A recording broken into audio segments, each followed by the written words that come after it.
मैं हूं शाहीन। पेश है आज की खबरें। पश्चिम बंगाल में विधानसभा चुनाव खत्म होने के बाद भी राजनीतिक हलचल लगातार जारी है। सबसे ज्यादा मुश्किल इस वक्त भारतीय जनता पार्टी के खेमे में है, जहां नेता लगातार साथ छोड़ रहे हैं। इस सबके बीच बीते दिन पार्टी के नेता शुभेंदु अधिकारी की अगुवाई में पार्टी के विधायकों ने राज्यपाल जगदीप धनखड़ के मुलाकात की और राज्य में चुनाव बाद हुई हिंसा का मामला उठाया। हालांकि इस मुलाकात के दौरान बीजेपी के करीब 2 दर्जन विधायक गायब रहे, जिसके बाद अटकलें तेज हो गई हैं। लेकिन इस वक्त पश्चिम बंगाल विधानसभा में बीजेपी के 75 विधायक हैं, यानी कि 25 विधायक शुभेंदु अधिकारी के इस शक्ति प्रदर्शन में शामिल नहीं रहे।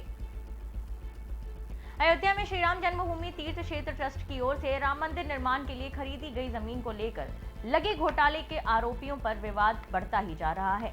2 करोड़ की जमीन को 18.5 करोड़ में खरीदने को लेकर अब ट्रस्ट के सदस्य भी सवाल उठाने लगे हैं। वहीं डिप्टी सीएम केशव प्रसाद मौर्य ने कहा है कि अगर आरोप साबित हो जाते हैं तो दोषियों पर कार्रवाई होगी। जमीन विवाद का मुद्दा उछालने के बाद अब ट्रस्ट में ही विवाद शुरू हो गया है। कमल नयन दास ने इस विवाद पर ट्रस्ट पर ही सवाल उठाते हुए अनदेखी का आरोप लगाया है। राम जन्मभूमि ट्रस्ट के अध्यक्ष महंत नित्य गोपाल दास हैं, लेकिन वो बीमार चल रहे हैं, जिस वजह से उन्होंने कमल नयन दास को अपना उत्तराधिकारी घोषित कर रखा है। डिप्टी सीएम केशव प्रसाद मौर्य ने जमीन विवाद को लेकर 3 ट्वीट किए और घोटाले का आरोप लगाने वालों को रामद्रोही बताया।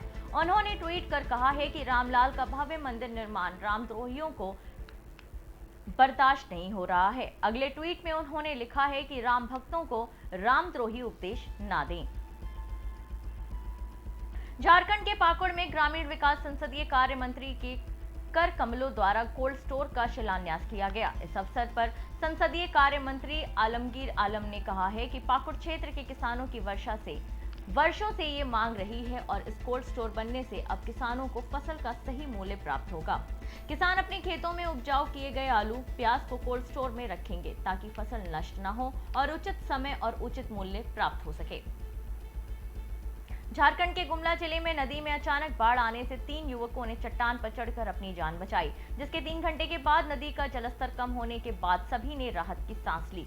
बताया जा रहा है कि तीनों युवक सुरक्षित हैं और आए दिन इस क्षेत्र में इस तरह की घटनाएं होती रहती हैं। नदी में लकड़ी चुनने के लिए पहुंचे ग्रामीण हैं और पहाड़ी क्षेत्र होने के कारण अचानक से बाढ़ आने से फंस जाते हैं। छत्तीसगढ़ से सरगुजा में मैनपाट पुलिस को एक बड़ी सफलता मिली है। दरअसल चेकिंग के दौरान पुलिस ने 8 नाबालिग बंधुआ मजदूरों को ले जा रहे वाहन को पकड़ा है और मिली जानकारी के मुताबिक सभी नाबालिग लड़के सीतापुर मैनपाट के बताए जा रहे हैं। पुलिस ने आरोपियों पर 4 धाराओं के तहत अपराध पंजीबद्ध कर मुकदमा दर्ज कर लिया है और सभी आरोपियों को गिरफ्तार कर न्यायिक रिमांड पर जेल भेज दिया गया है। उत्तर प्रदेश के कुशीनगर में पुलिस अधीक्षक के निर्देशन में जनपद में अवैध शराब बिक्री के विरुद्ध चलाए जा रहे अभियान के क्रम में एक वाहन को पकड़ा गया, जिसमें से शराब की तस्करी के ले जाई जा रही शराब की 75 पेटियां बरामद की गई हैं और पुलिस ने मौके से ही 2 अभियुक्तों को गिरफ्तार कर लिया है। बरामदगी और गिरफ्तारी के आधार पर आबकारी अधिनियम में अभियोग पंजीकृत कर अग्रिम विधिक कार्रवाई की जा रही है।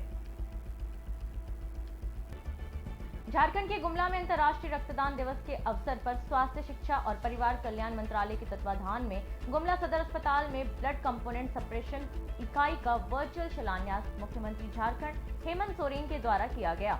इस अवसर पर उपायुक्त ने कहा है कि गुमला जिले के लिए ये सौभाग्य की बात है और जिले को मिली इस सौगात से निश्चित ही स्वास्थ्य सुरक्षा की ओर सफल कदम उठाए जा सकेंगे। इस ब्लड कंपोनेंट सेपरेशन यूनिट के शुरू होने से जिला वासियों को काफी लाभ मिलेगा, जिससे जिले के लोगों को रक्त की समस्या से निपटने हेतु बाहर जाने की आवश्यकता नहीं होगी। दिवस है, इसी के तहत गुमला जिले में पूरे स्टेट में 6 जिले का चयन हुआ था, जिसमें गुमला जिले का भी एक चयन है, जिसमें ब्लड सेपरेशन यूनिट का स्थापना की है। इसमें हम लोग होता क्या है कि जो ब्लड है वो बहुत से कंपोनेंट से बना होता है, जैसे आरबीसी है, डब्ल्यूबीसी है, प्लेटलेट्स हैं, उसी तरह प्लाज्मा है। तो ये अलग अलग होने से एक व्यक्ति को ब्लड देते हैं और मान लीजिए कि किन्हीं को प्लाज्मा का ज़रूरत है, किन्हीं को प्लेटलेट्स का ज़रूरत है, किन्हीं को डब्ल्यूबीसी का ज़रूरत है, तो वो ब्लड वेस्ट नहीं होगा। एक कंपोनेंट से 4-5 तरह के रोगों में उनका इलाज हो सकता है। तो ये एक बहुत ही बड़ी उपलब्धि है। जैसा मिशन जीवन संस्था के सदस्य अनिकेत कुमार ने बताया कि डे केयर सेंटर अगर हो जाने से और भी लोगों को फायदा होगा और थैलेसीमिया के जो पीड़ित यहाँ पर लगभग 75 बच्चे हैं, उन लोगों को मदद होगा। तो मेरा पूरा ये कोशिश रहेगा कि डे केयर सेंटर को हम स्थापित करें। ये आदिवासी बहुल जिला है सर। देखिए यहाँ पर 65% महिलाएं जो हैं, जैसा कि रिपोर्ट है, एनेमिक होती हैं। इनके लिए भी हम लोगों के आज की खबरों में अभी के लिए इतना ही। मुझे दीजिए इजाजत। नमस्कार।